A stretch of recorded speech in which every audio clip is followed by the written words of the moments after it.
నమస్కారం. ఈటీవీ 360కి స్వాగతం. ప్రధానాంశాలు: 51.88 చదరపు కిలోమీటర్ల విస్తీర్ణంలో వైజాగ్ బే సిటీ ప్రముఖ సంస్థల పెట్టుబడులతో అభివృద్ధి చేయాలన్న సీఎం.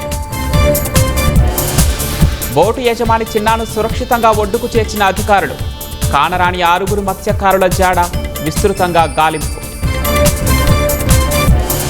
సోషల్ మీడియాలో వ్యవస్థీకృత దుష్ప్రచారం చేస్తే కఠిన చర్యలు.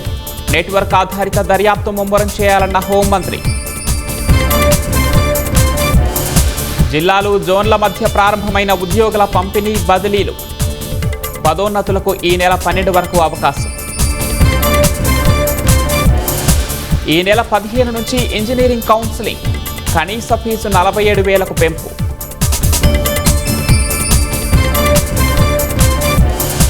దేశవ్యాప్తంగా ఖరీఫ్ సీజన్ను గట్టి దెబ్బ కొట్టిన వర్షాభావ పరిస్థితులు.